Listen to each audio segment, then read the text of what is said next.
Alors, je sais pas trop ce que ça donne de ton côté, mais de mon côté, janvier, ça rime un peu avec raclette et nombre incalculable de gens qui te demandent en fait, et c'est quoi tes bonnes résolutions pour l'année qui va venir?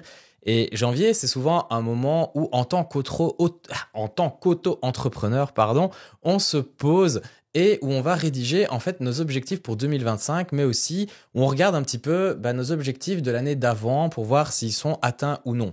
Moi, je suis certain que tu es en train de faire pareil, justement en ce moment. Et donc, du coup, j'avais un petit peu envie de sortir cette vidéo et te donner en fait mes 5 conseils pour atteindre tes objectifs business en 2025 et justement faire décoller ton entreprise cette année. Alors que cela soit un chiffre d'affaires à atteindre, un client avec lequel en fait tu rêves de travailler ou encore un projet que tu souhaites boucler et mettre en avant dans ton travail. Je vais te parler ici par expérience pour que tu puisses, comme d'habitude, réfléchir à ta propre situation à toi et en tirer le maximum. Et je vais commencer avec le premier conseil pour atteindre ces objectifs justement pour cette année, c'est en fait de se concentrer sur un objectif principal à la fois. Et là, j'avoue honnêtement, je suis un peu le premier à m'éparpiller en fait partout et m'éparpiller complètement. L'an dernier, moi, je voulais absolument grandir sur YouTube.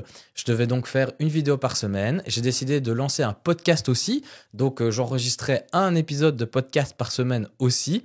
Sauf que j'avais ma saison de photographe de mariage, bien évidemment, et qu'en plus, je voulais arrêter ça et me lancer dans le documentaire sportif et dans la photo de sport.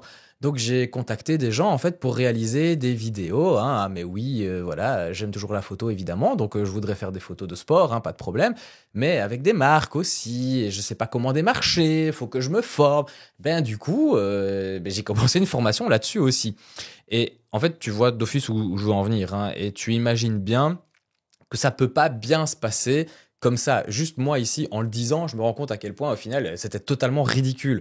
Donc si tu cours 3 lièvres en même temps, que dire en fait de mon côté 10 lièvres en même temps, tu peux pas en faire un seul au final correctement, c'est juste impossible, ou alors ça se traduit par une débauche d'énergie énorme, une fatigue, t'as plus de vie, etc. Et donc du coup ça se traduit comment de se concentrer sur un objectif à la fois? J'ai arrêté de publier un épisode de podcast par semaine après 2 mois.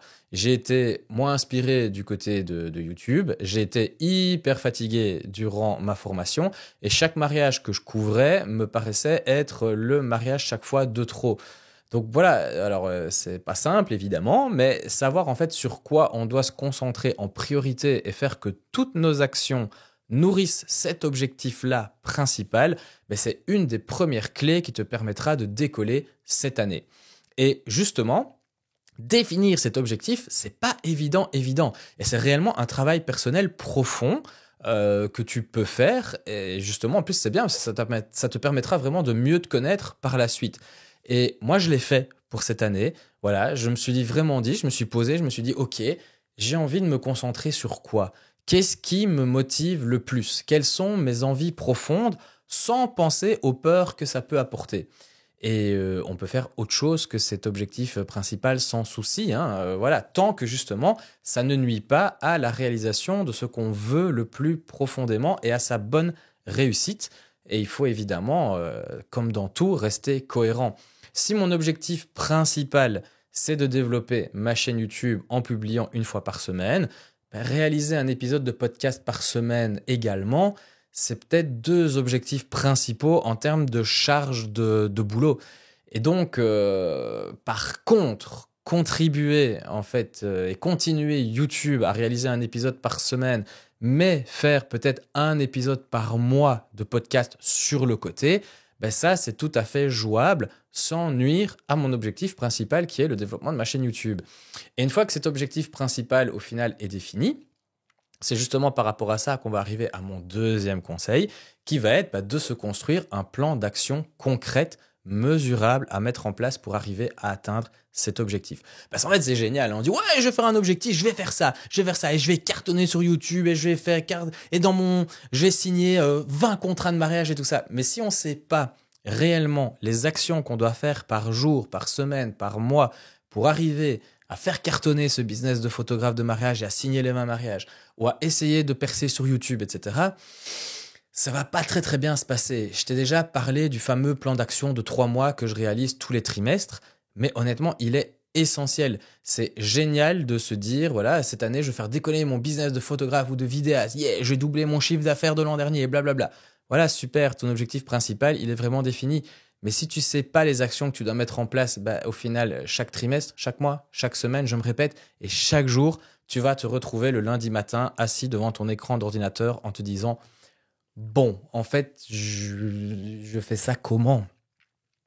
C'est important au final, voilà, de découper les objectifs principaux avec des actions concrètes à mettre en place chaque jour. Et chaque action que tu entreprends doit permettre l'avancement de ton objectif principal ou alors la réalisation de celui-ci. Et à partir de là, honnêtement, c'est super simple de ne pas s'éparpiller quand tu appliques cette technique-là.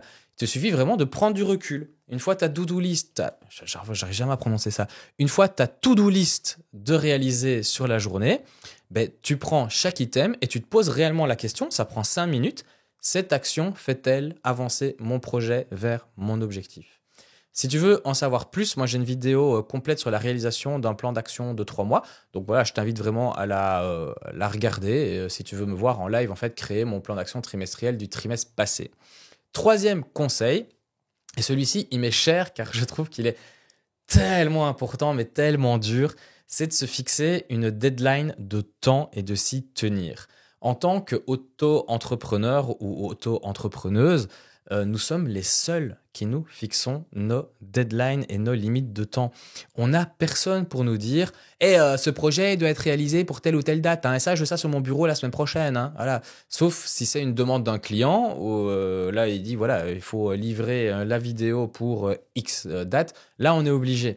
Mais on a souvent tendance à s'accorder en fait plus de temps que prévu pour réaliser nos tâches. Et donc, en fait, on fait quoi? On se dit ouais, mais c'est bon, j'ai encore le temps, je le ferai demain, car en fait aujourd'hui, j'ai pas trop la tête à ça, je suis un peu patraque, je suis bablou, je devrais peut-être plutôt me coucher un peu dans le canapé, regarder une petite série, je sais pas, j'ai pas trop la tête à ça. Et au final, le lendemain, on est parti sur autre chose et on a un autre projet qui à la base est censé être terminé en fait en 2 semaines.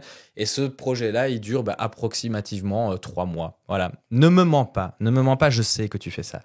Et je sais que t'es comme ça, mais bon, voilà, c'est pas grave, on a tous des défauts. Moi, le premier, franchement, le nombre de fois où j'ai fait ça, je me suis dit, ouais, ça c'est bon, j'aurai le temps, je le reporte, et puis en fait, le truc, il prend 6 mois, quoi. Alors, bien évidemment, c'est pas évident de calculer la durée d'un projet, mais se fixer en fait une deadline réaliste et en fait s'y tenir quoi qu'il arrive, c'est le meilleur moyen d'atteindre en fait son objectif. Tu connais la phrase le mieux est l'ennemi du bien, en fait c'est totalement ça. Si tu te laisses trop de temps, en fait tu le finiras jamais parce qu'il y aura toujours quelque chose où tu vas te dire ah mais là je pourrais améliorer ça et le sound design là-bas je vais refaire ça et là en fait les retouches, en fait j'ai fini de retoucher toutes les photos mais quand je les regarde, je sais pas, il y a un truc qui me chipote, j'ai peut-être repassé une fois dessus. Et ça finit jamais, ça finit jamais. Je vais prendre l'exemple de mon projet sur le duathlon que je fais cette année. Je produis donc un documentaire sur un athlète qui a participé au championnat du monde de duathlon en Australie. Je n'avance absolument pas dessus. C'est une catastrophe. J'ai déjà réalisé l'interview, j'ai écrit la vidéo, il faut aller tourner. Et comme je veux qu'elle soit la meilleure possible, parce que j'en ai besoin absolument pour avoir une grosse pièce de portfolio à montrer à tout le monde, je me dis, non, cette semaine-là, la lumière, en fait, elle va pas. Il fait trop gris. Ou là, en fait, il fait trop froid. Parce qu'en fait, tout simplement, si je prends vraiment ce que je ressens, j'ai les foins. J'ai peur, j'ai la frousse. J'ai mis tellement d'attentes, en fait, dans cette vidéo que j'ai peur que cette vidéo ne remplisse pas du tout les attentes que je me suis mises. Sauf que si elle était déjà faite, j'y aurais déjà nettement moins pensé, je serais déjà passé à autre chose, je serais même peut-être en fait à en tourner une deuxième et une troisième et une quatrième et à améliorer ce qui n'a pas été dans la première. Mais là ici, ça traîne, ça traîne, ça traîne, ça traîne. Et j'ai peur en fait. Et plus ça traîne, et plus j'ai peur, et au plus les attentes sont là. Enfin voilà. Donc retiens bien juste cette chose-là. Le plus de temps tu mettras entre ton idée et le fait de passer à l'action pour la réaliser, le plus d'énergie tu perdras, le plus d'angoisse et de peur tu auras. Je vais essayer, il faut que je place cette phrase-là, faut que je la dépose. C'est comme ça qu'on appelle ça. Donc honnêtement, passe à l'action, c'est pas du flanc, voilà, même quitte à se planter. J'aime mieux quelqu'un qui essaye quelque chose et qui se plante que quelqu'un qui ne fait rien et qui, d'office, va pas se planter. Voilà. Il y a que ceux qui passent à l'action qui ont tort au final, hein. Et justement, en parlant de passage à l'action, je prépare une prochaine vidéo où j'aurai en fait un petit peu besoin de toi. J'aimerais que tu m'envoies un petit message vocal sur Instagram avec ton meilleur moment passé à prendre des photos ou à filmer des vidéos. Donc simplement décrire le moment et pourquoi c'est le meilleur en vocal via Insta. Merci à toi. Et je passe tout de suite au quatrième conseil, à savoir se dédier un temps et un lieu de travail. J'ai commencé à écrire le script que je suis en train ici d'interpréter dans le canapé au milieu de mon salon. Ma compagne, pour le moment, elle est en congé, donc aujourd'hui, elle était là. Elle est arrivée, je ne savais absolument plus travailler. Donc du coup, je suis passé à la salle à manger et j'ai mis mon casque avec, tu sais, petite musique de travail, d'ambiance, etc. que je trouve. Et là, je vois que, honnêtement, elle commence un peu à tourner autour de la table à laquelle j'écrivais, etc. Donc, je suppose qu'elle avait quelque chose, en fait, à me demander, mais elle était un petit peu gênée. Donc, du coup, ça tourne autour. Moi, je suis là, je suis en train d'écrire. Je vois qu'elle est là. Enfin, voilà. Donc, en fait, j'ai arrêté d'écrire. Alors, j'ai retiré mon casque. J'ai dit, est-ce que tu as quelque chose à me poser? Effectivement, elle avait un truc. Donc, voilà, on a bien rigolé, etc. Je le sentais et tout. On a eu ce petit moment de connexion qui est très chouette. Et voilà, effectivement, elle avait quelque chose à me demander. Mais au final, au moment de reprendre, moi, j'avais totalement perdu le fil de ce que j'étais en train d'écrire. Et j'ai perdu un bon 15 minutes avant de revenir dans ma zone créative, dans ce que j'appelle mon palais mental de création. Me prendre pour un fou total. Mais voilà. Et donc, au final, mon conseil, quand tu te dis que tu travailles, définis-toi déjà une plage horaire durant laquelle tu n'es pas disponible pour le reste. Ton téléphone, il est en mode avion, tu vas pas voir tes mails, il existe justement des applications de concentration comme ça qui définissent des temps de concentration avec des moments de pause. Je pense par exemple à l'application Emphasis, mais c'est tellement essentiel d'être dans des conditions de travail optimales et c'est pas que au niveau de la temporalité, mais aussi au niveau du lieu. Et ça, je pensais pas que j'allais être comme ça. Mais on travaille pour la plupart principalement de chez nous. Alors ça a des avantages, mais ça a aussi énormément d'inconvénients. Le facteur qui sonne à la porte pour le colis du voisin. D'ailleurs, je remercie ma voisine du bas qui a commandé 6 colis cette semaine. Donc voilà, travailler au final dans son salon, c'est aussi travailler au milieu des distractions, parce que c'est beaucoup plus confort en fait dans le canapé que devant à son bureau sur la chaise là-bas. Voilà, hein. On n'a parfois pas la possibilité d'avoir une pièce dédiée à son activité non plus. Donc quelque part, c'est un luxe hein, d'avoir cette pièce ici où je peux mettre un petit bureau. Donc voilà, cette année, moi je me suis inscrit dans un espace de coworking. J'ai sauté le pas, donc ça va me permettre vraiment de limiter les distractions, mais aussi de séparer mon lieu de vie et de loisirs de mon lieu de travail. Je travaille aussi à un nouveau studio YouTube qui n'est justement pas cette pièce pour encore me mettre en tête que la pièce en fait à côté de celle où je dors n'est pas mon lieu de travail. Voilà, ça me rend fou en fait de tout faire au même endroit, que ce soit travail sans arrêt en fait dans mon quotidien, que ce soit tout le temps là présent. Même physiquement, j'ai besoin de me déplacer pour aller au travail. À un moment, quand j'étais encore enseignant, moi j'habitais juste à côté de mon école. Alors j'avais énormément de mal à couper du travail. Alors même, c'est super pratique, hein, on a fini le boulot à 16h10 en tant qu'enseignant, 16h20 on est chez soi, enfin, c'est top. Et puis en fait, j'ai habité en fait, un petit peu plus loin, juste à 30 minutes de tram, et honnêtement, ça a tout changé. J'avais en fait ce trajet qui représentait la coupure entre le Jonathan du travail et le Jonathan de la maison. Et donc, je redevenais en fait un petit peu moi-même durant ces 30 minutes de tram. J'écoutais de la musique, ça me permettait en fait un peu de me couper et de vraiment dissocier le travail du domicile. En travaillant de chez soi, ce fameux trajet qui permet de me dissocier, en fait, de mon bureau au salon, il dure strictement 3 secondes. Alors c'est beaucoup trop facile de tout le temps garder en fait le nez dans le guidon et de penser non-stop boulot, boulot, boulot, boulot, boulot, boulot, puisque on se déconnecte en fait jamais vraiment et on se dit ah mince j'ai oublié de faire ça, ben hop on retourne dans la pièce vu qu'elle est qu'à 3 secondes hein, et donc on retourne dans le bureau, on voit qu'il est là juste à côté et hop c'est reparti, on travaille, j'ai oublié de faire ça, nanana. Ou le soir ah il faut que je note ça dans un truc. Voilà c'est pas sain en fait. Donc dédie-toi un temps et un lieu adaptés au travail et respecte ce temps et respecte ce lieu. Et enfin, cinquième et dernier conseil, le plus important, ne surtout pas négliger le côté personnel. à savoir le bien-être psychologique et physique. On a choisi de devenir auto-entrepreneur, je vais vraiment y arriver avec ce mot, souvent pour des raisons d'envie et de liberté, de se libérer du temps, de travailler uniquement sur ce qu'on aime, sur ce qui a du sens pour nous. Mais on se retrouve, je trouve, très vite, souvent à négliger toute notre vie sociale, notre temps libre, notre famille, nos vacances et notre santé pour notre boulot. Comme, je sais pas, peut-être que c'est parce qu'on lance le truc ou quoi, on a l'impression que c'est un peu notre bébé comme ça, je ne sais pas, mais c'est absolument en fait tout l'inverse de ce qu'on recherchait à la base. Quand j'étais enseignant, je n'en pouvais plus de mon travail. Vraiment, j'y voyais plus aucun sens. Pourtant, j'avais beaucoup plus de temps libre que maintenant, où je passe mon temps à travailler. Je courais beaucoup plus. Je jouais beaucoup plus à la console.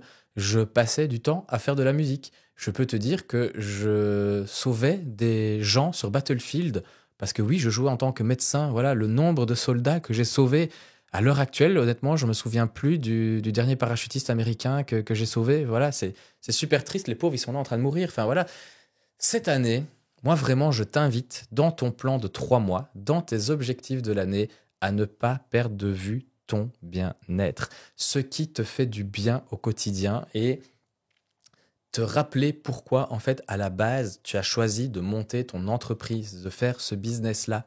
En fait, travailler au milieu de sa salle à manger avec ma compagne qui tourne autour de la table, etc., pour ensuite qu'on rigole ensemble, ces moments-là, je suis désolé, mais ils valent tellement plus que tous les clients, que tous les projets vidéo du monde. Si j'ai décidé de me lancer à mon compte, c'est pour vivre plus de moments avec mes amis, ma compagne, et pas l'inverse, pas m'enfermer dans mon boulot. Donc construis-toi un business qui travaille pour ta vie et pas une vie qui travaille pour ton business. Et alors je sais que c'est la mode des entrepreneurs là. Ouais, je me lève à 5 heures du mat et tout, Miracle Morning, machin. Voilà, si ça te fait du bien, etc., c'est cool et tout ça. Si tu es une meilleure personne avec ça, d'accord, mais il y a des choses bien plus importantes que ça. Alors évidemment, tu peux le faire pour te libérer du temps après, pour passer du temps avec ta famille et tout ça, et c'est ok. Mais je pense pas qu'on doit tout le temps parler business, business, business, business, rentabilité, machin ou quoi. Voilà, faut stopper. Donc, si je résume les 5 conseils, le premier, se construire sur un objectif principal, un seul à la fois, et justement ne pas s'éparpiller. Se construire un plan avec des actions concrètes à réaliser. Se mettre une deadline fixe pour passer à l'action. Dédier un temps et un lieu au travail. Et enfin, ne pas négliger le côté personnel et le bien-être psychologique et physique. J'aimerais que tu me dises en commentaire ou via Instagram quel est ton objectif principal de cette année, quelles sont les actions que tu vas entreprendre pour l'atteindre et un élément personnel que tu as envie de mettre en place qui te fait vraiment un bien-être que tu ne veux pas négliger. N'oublie pas le like, le partage, l'abonnement, c'est ça qui peut m'aider évidemment à grandir sur cette chaîne et j'espère vraiment que cette vidéo aura pu t'apporter juste des pistes de progression et aura pu t'aider à planifier ton année pour faire décoller ton entreprise. Si tu veux aller plus loin en termes de marketing, de mindset, etc., je t'invite à regarder les 2 vidéos qui se trouvent ici. À tout de suite sur l'une de ces 2 vidéos. Salut!